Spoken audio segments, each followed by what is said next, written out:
screamed out one day and you made it a daily reminder that nobody will save you. Nobody. Especially when I was in prison, I'm like, we complaining and we doing, I'm like, yo, bro, we inside these white folks' spot. Ain't nobody coming. Like if this shit off, anything go, we gonna be locked in these cells. Ain't nobody coming. But that's the same thing in the ghetto. Ain't nobody never come and save nobody. Right. Who saves who? Real. When I went to prison, one of the greatest things that happened to prison, thank God for this, is that prison fortified my imagination. I went to prison 17, came out 37. My imagination was protected because if I lived in the free world and I was out here, the average person, they have kids, they lose jobs, they go through heartbreak, they go through all these things from 17 to about the time they get 30, they broken down and their imagination start to deteriorate. So by the time they 35, 45, they not even dreaming no more. A lot of people get forgotten that give us so much. And just because they're not there.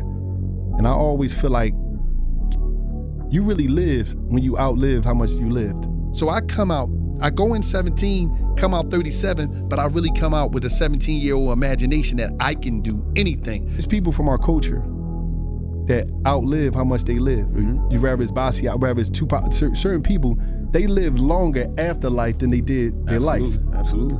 But we don't do that with our family members and the people that we love and the people that we know personally. We keep other people alive based off celebrity, but we won't keep the people alive that was personal to us. They get buried in the thank yous and all that shit somewhere and sometimes forgotten. So I always try to remember my people that died, that gave so much to me. To this day, I never took nothing down off of my page because I want to let people know it's about your story, not your glory. You got to see everything that I did. This wasn't no overnight. I put the work in. Right. So what I try to do is show people, but I showed them Nanny Middle Room. I showed them where I was living. I showed them how, how I was up in there chilling, and that's all I had. Harriet Tubman thing just had me just like, yo, it's nothing you can't do. That them pyramids? I'm talking about with no cranes, there's no, how was this done? Everybody's not hating on you because they don't like what you got going on. And sometimes I understand you might rub people the wrong way because you might remind them that they ain't go after their dreams. That's right. So it's levels to this shit. Everybody out here in the streets, the ingenuity that take place in the street game, I don't care if you're on dope.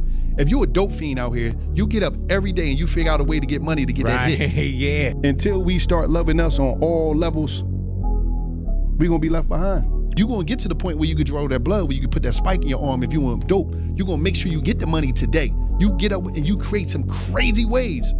It's just like, if you're selling dope, you create some crazy ways to get the dope, to package the dope, to sell the dope, collect the money, get it back to the man. Why you imagine what you could do on the clean side of the game where all you gotta do is worry about Uncle Sam and pay your taxes. And if you mess up Uncle Sam, he'll put you on a payment plan. You got God and you got marketing. Marketing is they market what you need to eat, how you should drive, where you should live, what you should wear, what you should drink. Everything is more, we don't understand is God and marketing. That's the most powerful thing in the world. People that love you, love you. It's not always gonna be a color thing.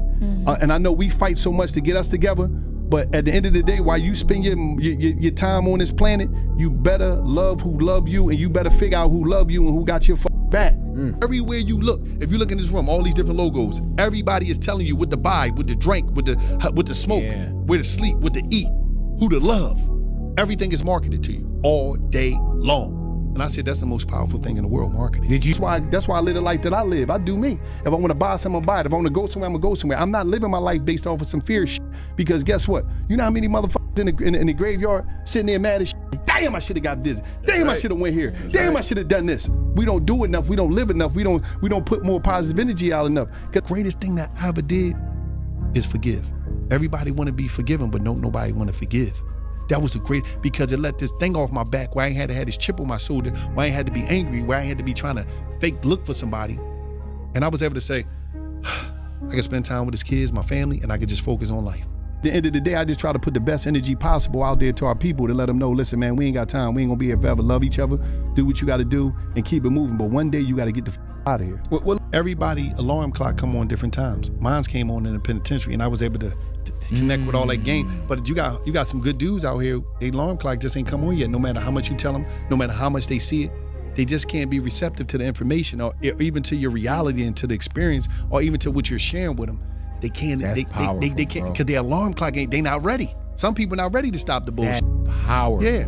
They not ready. And you be sitting here, you be like, damn, man, you know how you see, man, everybody around you winning, everybody, you still on some bullshit. alarm clock. His alarm clock ain't come on yet. He ain't ready. Man. I don't care if you got a water ice stand, you got a t-shirt company, you got a putting a tape out, music, you doing art.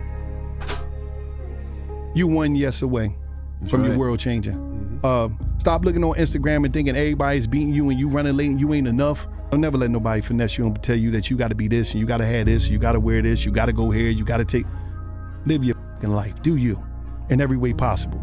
And to them young brothers out there, y'all kings, y'all ain't slaves.